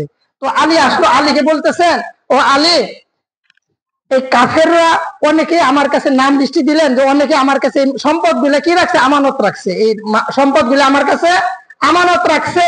সুতরাং আমার তো আল্লাহ নির্দেশ দিয়েছেন, আমাকে নির্দেশ দিয়েছেন এই রাত্রির মধ্যে আমাকে সরে যেতে, যদি না যায় তাহলে তো আক্রমণ হবে। সুতরাং আমার তো আর এখানে থাকা চলছে না, তুমি এই আমানতের লিস্টে গুলো রেখে আগামীকাল সকল লোকের হাতে দিয়া তুমিও আগামীকাল কি করবা, হিজরত করবা। আমি এই মুহূর্তে হিজরত করে মদিনায় চলে যাব। যখন হযরত আলী রাদিয়াল্লাহু তাআলা আনহুকে রাসূল পাক সাল্লাল্লাহু আলাইহি ওয়াসাল্লাম এই কথা বললেন, আলী রাদিয়াল্লাহু তাআলা আনহু বিচক্ষণতার সাথে তাকে বললেন, ইয়া রাসূলুল্লাহ, আপনার কাছে আমার একটি আবেদন, আপনি যখন চলে যাবেন আপনার গায়ের চাদরটা আমাকে দিয়ে যাবেন এবং আপনি যে বিছানায় শুয়ে আছেন ওই বিছানায় শোয়ার জন্য আমাকে অনুমতি প্রদান করবেন। আল্লাহু আকবার। এখন দেখেন কাফেররা ঢুকে নে আল্লাহর রসুলকে মারবে, এই ভয়ে আল্লাহ তাকে সরে যেতে বললেন। আলী কিন্তু এটা শুনলেন, তাইলে আলী যখন আল্লাহ রসুলের চাদর গাইতে শুবেন, তাহলে কাফেররা আসলে আলীরে কি করবে, হত্যা করবে না? তো আলী বলতেছেন, ইয়া রাসূলুল্লাহ, আমি যখন আপনার ওই চাদর গায়ে দিয়ে আপনার বিছানায় শুয়ে পড়বো, আর কাফেররা যখন এই ঘরে ঢুকবে, ঢুকার পরে দেখবে, মনে করবে আপনি রসুলে শুয়ে আছেন, তারা ওই তলোয়ার দিয়ে কি করবে, আঘাত করবে, আমি আলী শহীদ হয়ে যাব। বলেন সুবহানাল্লাহ। আমি আলী কি হয়ে যাবো, শহীদ হয়ে যাব, আর আপনি নির্দ্বিধায় ভালোভাবে ইসলামের দাওয়াত আল্লাহর বান্দাদের কানে পৌঁছে দিবেন। আল্লাহু আকবার। কত বড় আকাঙ্ক্ষা, কত বড় আকাঙ্ক্ষা। তো উনি কি করলেন, রাসূল পাক সাল্লাল্লাহু আলাইহি ওয়াসাল্লাম আবু বকর রাদিয়াল্লাহু আনহু মদিনায় চলে আসলেন, আলী রাদিয়াল্লাহু তাআলা ওখানে রয়ে গেলেন।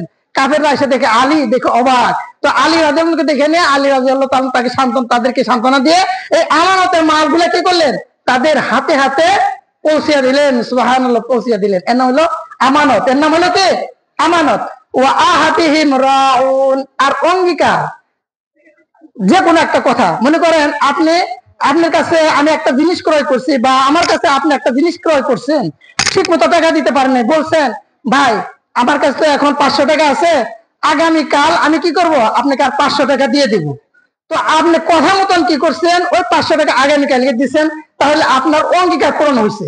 এইরকম যে কোনো ব্যাপারে আপনি একটা প্রতিশ্রুতি, একটা অঙ্গীকার করছেন, অঙ্গীকার যথাযথভাবে পালন করছেন, তাহলে আপনি মুমিনের কাতারে, যদি আদায় না করতে পারেন তাহলে মুমিনের কাতারে নয়। এই ব্যাপারে আল্লাহ রসুলের একটা দৃষ্টান্ত উপমা দিচ্ছি। নবুয়তের আগে রাসূল পাক সাল্লাল্লাহু আলাইহি সাল্লাম নবুয়ত প্রাপ্তির আগে একটা ঘটনা, রাসূল পাক সাল্লাল্লাহু আলাইহি সাল্লামের কাছ থেকে এক লোক কিছু জিনিস ক্রয় করছে, কোন একটা বস্তু ক্রয় করছে। ক্রয় করার পর সে পরিপূর্ণ টাকা দিতে পারে নাই, তার টাকায় হয় নাই। তো আল্লাহ রসুলকে বলছেন, ভাই আমি কয় ঘন্টা পরে একটা নির্দিষ্ট জায়গার নাম বলছে এবং একটা সময়ের কথা বলে দিয়েছেন, এই সময় আমি কি করব, আপনাকে বাকি টাকাগুলো পরিশোধ করব। তো আল্লাহর রসুল, কথাটা খেয়াল করে শুনুন, আল্লাহর রসুল কি করছেন, ওই সময় মতো ওই জায়গায় যে দাঁড়িয়ে রয়েছেন। আল্লাহর রসুল ওই সময়, যে সময়টা দিছে ওই সময় ওই জায়গায় যে দাঁড়িয়ে রয়েছেন। কিন্তু যে লোকটা ওই জিনিস ক্রয় করে নিয়ে গেছে, বাকিতে কিনা ক্রয় করে নিয়ে গেছে, বাড়িতে গিয়ে ওই লোকটা কে গেছে, ওই কথা ভুলে গিয়েছে যে আমি মুহাম্মদের সাথে ওয়াদা দিয়ে আসছি সাল্লাল্লাহু আলাইহি সাল্লাম, যে আমি তার কাছে ওয়াদা অঙ্গীকার দিয়ে আসছি যে অমুক জায়গায় যে আমি আমার টাকাটা পরিশোধ করবে, কথা ভুলে গিয়েছে। 3 দিন চলে গেছে, এই লোকটার আর খবর নাই। আল্লাহর রসুল ওয়াদা পূরণ করার জন্য ওই লোকটা কখন আসবে, আয়সা হয়তো আমাকে পাবে না, সে হয়রানি পেরেশানির মধ্যে পড়ে যাবে। এই জন্য আল্লাহর রসুল ওই স্থানে 3 দিন সময় অতিবাহিত করেছেন। সুবহানাল্লাহ, কয়দিন? 3 দিন এই ওয়াদাটা পালন করার জন্য। ওয়াদা কিন্তু ওই লোকে দিছে, ওই লোকটা হলে আয়সা আল্লাহ রসুলকে পাবে না। এই জন্য আল্লাহ রসুল কি করছেন, 3 দিন পরিমাণ নবুয়তের আগে ওখানে দাঁড়িয়ে রয়েছেন। 3 দিন পরে ওই লোকটার যখন স্মরণ হয়েছে, আল্লাহর রসুলের দরবারে আসছেন, দেখে আল্লাহর রসুল ওখানে দাঁড়িয়ে রয়েছেন। আল্লাহর রসুল আসার পর তার সাথে একটু রাগও করলেন না, একটু মনও খারাপ করলেন না।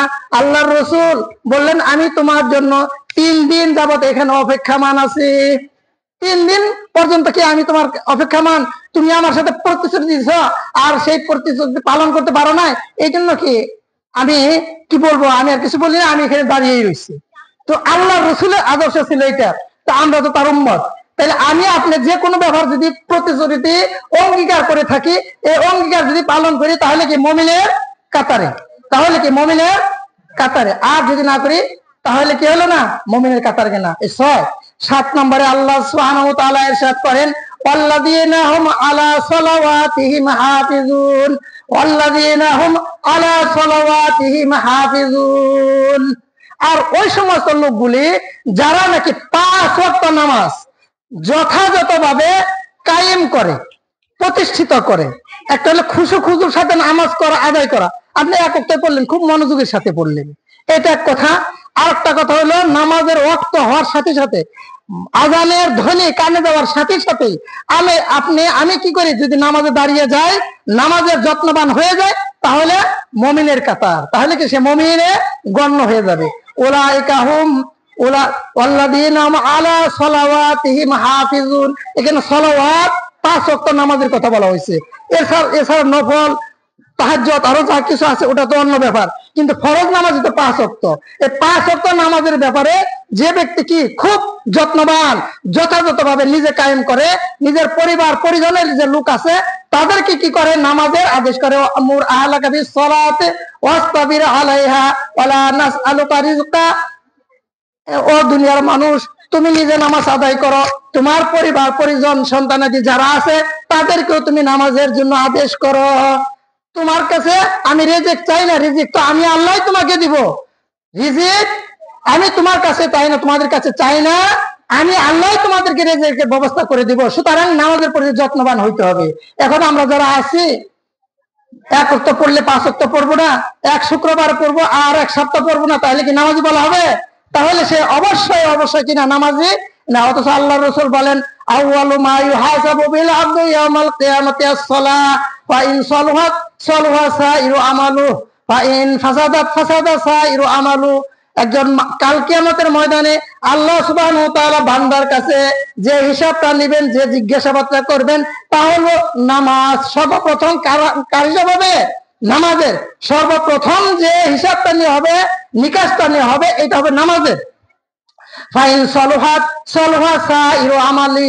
যদি নামাজের হিসাবটা বান্দা যথাযথভাবে দিতে পারে, সে সত্যিকারে 5 ওয়াক্ত নামাজের হিসাব যদি দিতে পারে, তাহলে তার সকল আমলের হিসাবটাই সহজ হয়ে যাবে। বলেন সুবহানাল্লাহ।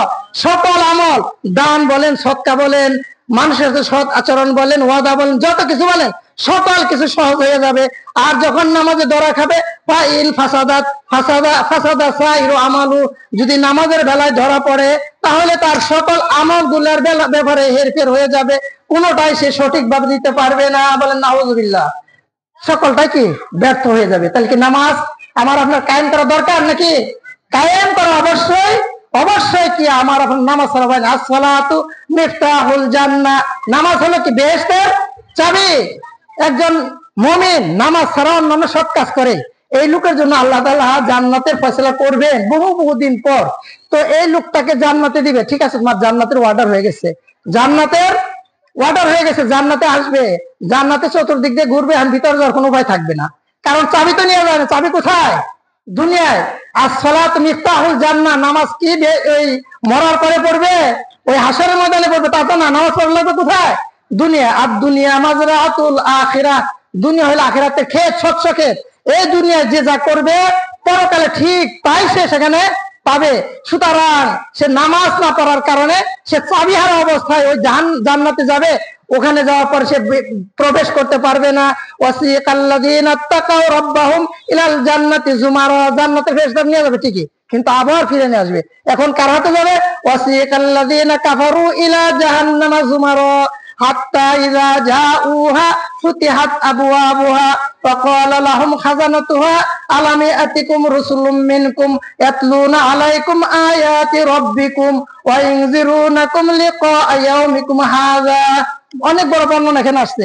তো আল্লাহর জাহান্নামের ফেরেশতারা তারা কি করবে? জাহান্নামের দিকে ধাকিয়ে খেদে নিয়ে যাবে। যেমন গরু ছাগল আমরা নিয়ে যাই, এভাবে খেদে পিছে থেকে নিয়ে যাবে। যখন জাহান্নামের দ্বার প্রান্তে যেয়ে পৌঁছবে, জাহান্নামের ফেরেশতারা বলবে, ওগো আল্লাহর বান্দা, কি ব্যাপার, তোমরা এই দিকে কেন আসছো? এই জাহান্নামের দিকে কেন আসছো? এখানে তো ভয়াবহ শাস্তির ঘটনা রয়েছে, এখানে তো অনেক কঠিন শাস্তি, যে শাস্তি ভোগ করার মতন ধৈর্য তোমাদের নাই। আলাম ইয়াতিকুম রাসূলুম মিনকুম ইয়াতলুনা আলাইকুম আয়াতি রাব্বিকুম ওয়া ইউনযিরুনাকুম লিকাআ ইয়াউমিকুম হাযা। আল্লাহ বলে দিতেছেন যে ফেরেশতারা বলবে, কি ব্যাপার, তোমাদেরকে জাহান্নামের ব্যাপারে দুনিয়াতে কি কেউ তোমাদেরকে ভয় দেখায় নাই?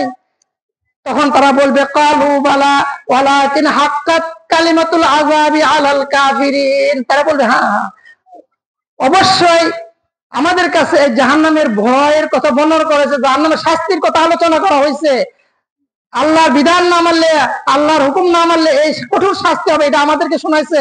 নবী রাসূল গেছে, আলেম ওলামারা ছিল, তারা শোনাইছে, কিন্তু আমরা কি করি নাই? তা মানি নাই, আমরা তা মানি নাই। তখন কিলাদখুলু আবওয়াবা জাহান্নামা খালিদিনা ফিহা ফাবিসা মাসওয়াল মুতাকাব্বিরিন। আল্লাহ এবার বলবে, ওই ফেরেশতারা বলবে হ্যাঁ তাহলে ঢুকো। তাহলে কি ঢুকো? তাদের কথা তো মানো নাই, তাদের কথা শোনো নাই, তারা মিথ্যা মিথ্যা মিথ্যা অবশ্যই বলে নাই, তারা সঠিক কথাই বলছিল। তাদের কথা না মানার কারণে, তাদের কথা না শোনার কারণে তোমরা এরই উপযোগী হয়েছে, এখন ঢুকো। ভাবি ইসা মাসওয়াল মুতাকাব্বিরিন। এটা খুবই কঠিন জায়গা, খুবই ভয়াবহ জায়গা, খুবই কষ্টের জায়গা, এখন শাস্তি ভোগ করতে থাকো। নাউযুবিল্লাহ, সকলে বলেন নাউযুবিল্লাহ। আমি আরেকটি আয়াত তেলাওয়াত করেছিলাম, ইন্নাল্লাযীনা আমানু ওয়া আমিলুস সালিহাত, ইন্নাল্লাযীনা আমানু ওয়া আমিলুস সালিহাত ওয়া আকামুস সালাতা ওয়া আতুজ যাকাত ফালাহুম আজরুন ইনদা রাব্বিহিম ওয়ালা খাউফুন আলাইহিম ওয়ালা হুম ইয়াহজানুন। আল্লাহ ঘোষণা করে দিয়েছেন, ইন্নাল্লাযীনা আমানু, যে সমস্ত মানুষ আমি আল্লাহর উপর ঈমান এনেছে, আমি রাসূলকে রাসূল বলে বিশ্বাস করেছে, জান্নাত জাহান্নামের কথাও বিশ্বাস করেছে, আখিরাতের সমস্ত কিছুর কথা বিশ্বাস করেছে, ফেরেশতাকুলকে বিশ্বাস করেছে, আসমানি কিতাবগুলি বিশ্বাস করেছে, আর বিশ্বাস করে সে ক্ষান্ত রয় নাই, বিশ্বাস করে সে বসে রয় নাই, ওয়া আমিলুস সালিহাত, আর নেক আমলগুলো করছে, নেক আমলগুলি করছে। একজন সাহাবী এসে আল্লাহ রাসূলকে বলতেছেন, দুল্লানি আলা আমালিন ইযা আমালতু দাখালতুল জান্নাহ, ও রাসূল আমাকে এমন একটা পথ দেখিয়ে দেন, এমন কিছু কাজের কথা বলে দেন যা করলে কি আমি জান্নাতে চলে যাব, যা করলে আমি বেহেশতে যাইতে পারবো। আল্লাহ রাসূলকে বললেন, কে বললেন? একজন সাহাবী। আল্লাহ রাসূল বললেন, কি বললেন? আনতা আবুদুল্লাহ ওয়া লা তুশরিকু বিহি শাইআ ওয়া তুকিমুস সালাতাল মাকতুবাতা ওয়া তুআদ্দিজ যাকাতাল মাফরুদাতা ওয়া তাসুমু রমাদান। কয়টা কথা বললেন? নামাজ আদায় করো। এক নম্বর কি বল? আনতা আবুদুল্লাহ, আল্লাহর ইবাদত করবা। এক নম্বর আল্লাহর ইবাদত। এখন ইবাদত তো আমরা খালি নামাজই বুঝি, রোজার হজ বলি না, তা না। আপনি একজন আপনার মুসলমান ভাইয়ের সাথে দেখা হয়েছে, তার সাথে আসসালামু আলাইকুম বলে না, একটু মুস্কি হাসি দিলেন, ওটা একটা ইবাদত।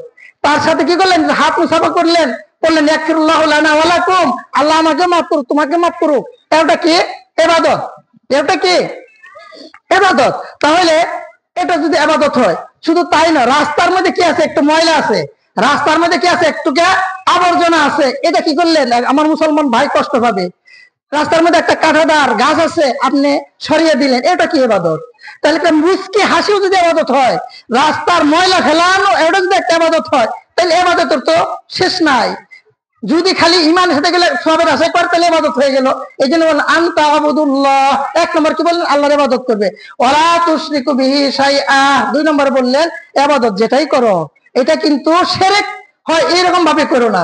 আমি রাস্তার ময়লা ফেলাইলাম, ও মানুষ আমার বলবে লোকটা তো ভালো, রাস্তার ময়লাটা ফেলাইছে, আমি শোনানোর জন্য কি করলাম? ফেলাইলাম, এটা না। আমার ভাই কষ্ট পাবে, আমি আল্লাহ সন্তোষের উদ্দেশ্যে ফেলাইলাম। আমার একটা ভাই বিপদে পড়ে আছে, আমি তাকে একটু সাহায্য করলাম, আমার একটা সুনামের জন্য, যে বললো লোকটা খুব দাতা, লোকটা খুব মানুষকে সাহায্য করে, এই নামের জন্য তা না। কাল কিয়ামতের ময়দানে 3 শ্রেণীর লোক আল্লাহ তাআলা ডাইকে হাজির করবেন। একটা হলো কি এই সমস্ত কাজ যারা করে, আর একটা হলো শহীদ, আর একটা হলো আলেম। ওই দাতাদেরকে বলবে, কি ব্যাপার, দুনিয়া তো দান অনেক করছো, এর জন্য কি চাও? কয় জান্নাত চাই। কেন জান্নাত চাও? বলে আল্লাহ আমি তোমার হুকুম ছিল দান করছি। কয় না না, আল্লাহ তো সব জানে, ইন্নাল্লাহা আলিমুম বিযাতিস সুদূর, অন্তরের খবর কে জানে? আল্লাহ জানে না? আল্লাহ জানেন। তো বলতেছেন যে অন্তরের খবর তো আল্লাহ জানেন। তো আমি আল্লাহ তো জানি, তুমি যে দান করছো এটা মানুষে তোমাকে দাতা বলবে, মানুষে তোমাকে অনেক দান করো এই কথা বলবে, তার প্রশংসা করবে, এই জন্য করছো। সুতরাং তোমার ওই দান আমি আল্লাহর কাছে কেন কবুল হয় নাই, এই কথা বলে তাকে অধমুখী করে পাও কি উপর দিকে দিয়ে, মাথা নিচের দিকে দিয়ে, নাকের উপর দিয়ে হেস চাইতে জাহান্নামে দিবে। বলেন নাউজুবিল্লাহ। সে কিন্তু একজন দাতা, সে কি একজন দাতা, ওটা আল্লাহর কাছে পছন্দ হয় নাই। আরেকজনকে আলেম, আমাদের মতন আলেম, মনে করেন খুব ওয়াজ করতেছি, খুব মানুষকে দিনের পথে ডাকতেছি, খুব সুন্দর তেলাওয়াত করতেছি, কিন্তু অন্তর আমার রিয়া, অন্তর আমার এইটা জাগে যে মানুষ লোকটা তো খুব ইবাদত করতে পারে, খুব ওয়াজ করতে পারে, সে অনেক বড় একজন বক্তা, আমার সুনাম, আমার সুখ্যাতি গাইবে, আমাকে খুব বড় বলবে। এই কথাটা আমার মনে খালি একটুকু কল্পনা হলে নাউজুবিল্লাহ, আল্লাহ হেফাজত করুন, এই কথাটা যদি খালি অন্তরে জাগে, আল্লাহ তাআলা তো ধরে ফেলাবেন। আল্লাহ কি করবেন? ধরে ফেলাবেন। এই আলেমদেরকে আল্লাহ ডেকে বলবেন তোমরা কি চাও? সে বলবে আল্লাহ তোমার বান্দাদেরকে তোমার কথা শোনাইছি, ভালো ভালো তোমার কোরআন তেলাওয়াত করছি, তোমার রসুলের কথা মানুষের কাছে প্রচার করছি, কয় ও করছো, কিন্তু তোমাকে মানুষ ভালো একটা বক্তা বলবে, তোমাকে ভালো একজন তেলাওয়াতকারী বলবে, এই জন্য তো করছো। এটা আমার কাছে রয়ে গেছে, ওই যে আগে বলছি যে কি মা ইয়ালফিজু মিন কাউলিন ইল্লা লাদাইহি রাকিবুন আতীদ, দুজন ফেরেশতা আছে, সব সময় কি করতেছে? তারা এই কাজে আছে, লেখার কাজে আছে। সুতরাং ওইটা তোমার কাছে, আমি আল্লাহর কাছে কবুল হয় নাই, তোমার ওই সমস্ত ব্যর্থ ওই আমলের দ্বারা তুমি কোনো ফল পাইবে না। তাকে অধমুখী করে মুখ নিচের দিকে দিয়ে, পা উপর দিকে দিয়ে জাহান্নামে নিক্ষেপ করবো। বলেন নাউজুবিল্লাহ, নাউজুবিল্লাহ। 3 নম্বরে কারা? শহীদ, যারা নাকি জান মাল আল্লাহর দিনকে, আল্লাহর দুনিয়াতে কায়েম করার জন্য উৎসর্গ করেছে, এই শহীদদেরকে ডাক দিবে। তাদের ভিতরে যদি একদম খেয়াল থাকে, তাদেরকে ডাকে বলবে তোমার জান মাল তুমি কি করছো? আমি আল্লাহর রাস্তায় ব্যয় করছো, এখন তুমি কি চাও? সে বলবে আমি জান্নাত চাই। জান্নাত চাও? তুমি তো তোমার সুনাম পৃথিবীর মানুষে গাইবে, তুমি শহীদ হয়ে গেছো, এই আশায় কি করছো? শহীদ হয়েছো, সুতরাং তোমার ওই শাহাদাত আমার কাছে কবুল হয় নাই, তুমিও জাহান্নামে যাও। বলেন নাউজুবিল্লাহ। তাহলে আমরা যে কাজটা করব, এটা কি মানুষকে দেখানোর জন্য?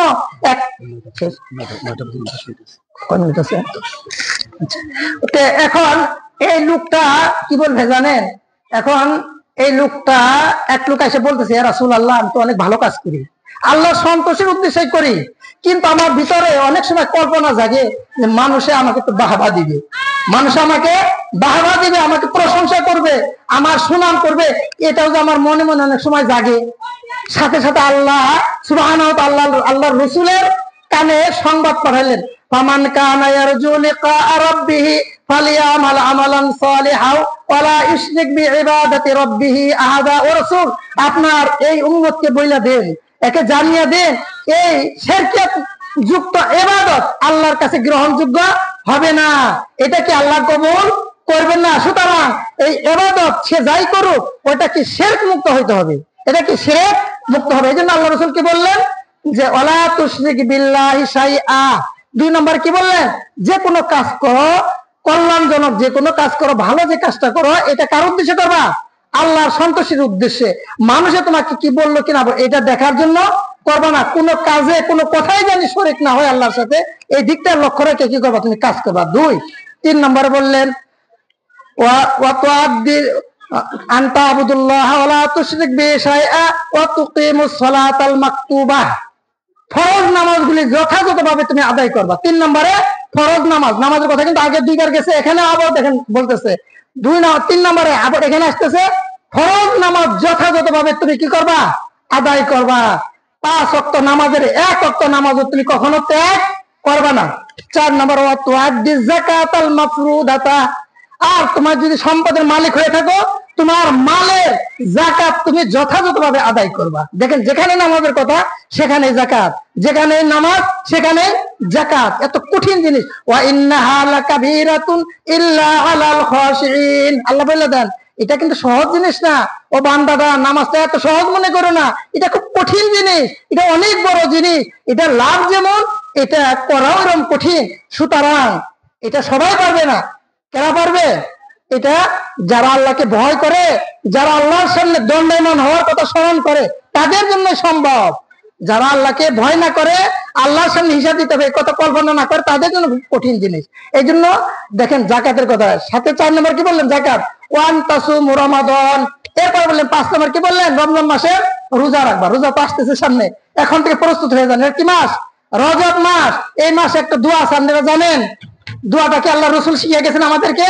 আল্লাহুম্মা বারিক লানা ফি রাজব ওয়া শাবান ওয়া বাল্লিগনা রমাদান। আমার সাথে বলেন আল্লাহুম্মা বারিক লানা ফি রাজব ওয়া শাবান ওয়া বাল্লিগনা রমাদান।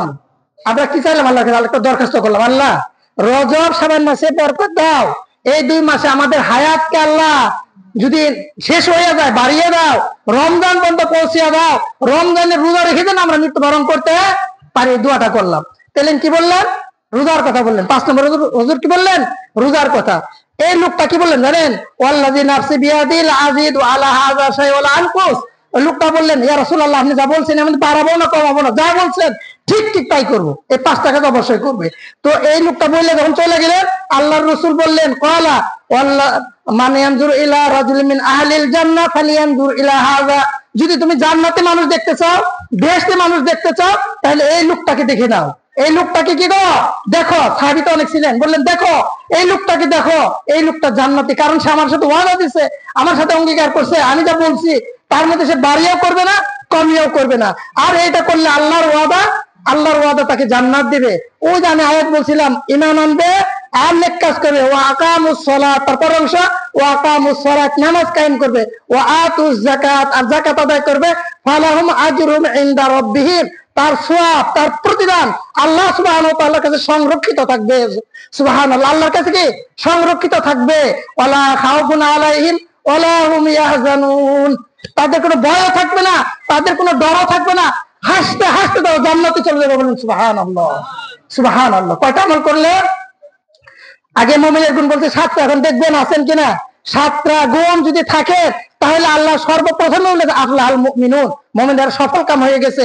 যারা কি করছে? নামাজ খুশুর সাথে আদায় করছে, যারা অশ্লীল অশোভনের কাজ থেকে নিজেকে বিরত রাখছে, যারা যাকাত আদায় করছে, যারা লজ্জাস্থানকে হেফাজত করছে, যারা আমানত যথাযথভাবে আদায় করছে, যারা অঙ্গীকার যথাযথভাবে পূরণ করছে, যারা 5 ওয়াক্ত নামাজ যথাযথভাবে আদায় করছে, এই সমষ্টি মিলে বুঝাইবে যে আমি ওই হাদিসটা পড়লাম, কোরআনের আরেকটা আয়াত পড়লাম, এইগুলো যদি আমার আপনার মধ্যে না থাকে তাহলে অবশ্যই আমার আপনার মধ্যে সিট করতে হবে, তবে আমি আপনি সফল কাম হবো, জান্নাতে চিরস্থায়ী জান্নাতের অধিকার হবে। আল্লাহ বলছেন উলাইকা হুমুল ওয়ারিসুন, পরের আয়াতটুকু উলাইকা হুমুল ওয়ারিসুন আল্লাযীনা ইয়ারিসুনাল জান্নাতাল ফিরদাউস হুম ফিহা খালিদুন।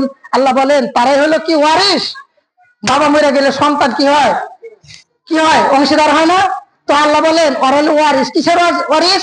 আল্লাযীনা ইয়ারিসুনাল জান্নাতাল ফিরদাউস, যে সমস্ত লোক জান্নাতুল ফিরদাউসের অধিকার মালিক হয়েছে, জান্নাতুল ফিরদাউসের মালিক হয়েছে, এই লোকটা তাদের মতন কি জান্নাতুল ফিরদাউসের মালিক হবে। বলেন সুবহানাল্লাহ, সুবহানাল্লাহ। আল্লাহ তাআলা যেন আমাদের প্রত্যেককে জান্নাতুল ফিরদাউসের মালিক বানাইয়া, সফল কাম বানাইয়া দুনিয়া থেকে চিরতরে বিদায় করেন। সকলে বলেন আমিন। আমি যে কথাগুলি বললাম ওই কথাগুলোর ওই গুণগুলো আমার মধ্যে ফিট করার আল্লাহ তৌফিক দেন সর্বপ্রথম। তারপর আমি আপনাদের জন্য দোয়া করি আল্লাহ তাআলা যেন এই গুণ এই বৈশিষ্ট্যগুলো আপনাদের বাকি জীবনে পরিপূর্ণভাবে ফিট করার তৌফিক দেয়। সকলে বলেন আমিন। পরিশেষে যদি আপনাদেরকে কষ্ট দিয়ে থাকে, আমার কথা কষ্ট হয়ে থাকলে মাফ করে দিবেন। অনেক সময় আসল তো আমি ওরকম বক্তা না, আলোচনা করতে পারি না, যেহেতু আমাদের ওই বক্তারা আপনারা আসতে একটু খাওয়া দাওয়া বিভিন্ন ঝামেলা হয়, এই জন্য একটু সময় আমি খারাইলাম। তবে আমি একটা কথাও বাইরে বলি না, বোঝানোর জন্য একটা প্রমাণ দিছি, সবই কোরআন এবং হাদিসের কথা বলছি। বাল্লিগু আন্নি ওয়ালা ভাই, আল্লাহ রাসূলের কথা, যে তুমি যদি আমার হাদিসের ব্যাপারে একটা হাদিসের জ্ঞান থাকে ওইটা আমার উম্মতের কাছে বলে দিও, জানিয়ে দিও। এই দায়িত্বটুকু আদায় করার জন্য আমার এই ভাঙ্গা কণ্ঠে, এই ভাঙ্গা সুরে বিভিন্ন ভাবে আমি আপনাদের কাছে কথাটা উপস্থাপন করলাম। যদি আল্লাহ রাসূলের কথা বলতে গিয়ে ভুল করে থাকি, আল্লাহ রাসূলের ক্ষমা চাই। আমার কথায় আপনারা যদি কষ্ট পেয়ে থাকেন, বিরক্তি মনে করেন, আপনাদের কাছে ক্ষমা চাই। ওমা আলাইনা ইল্লাল বালাগ। আসসালামু আলাইকুম ওয়া রাহমাতুল্লাহ।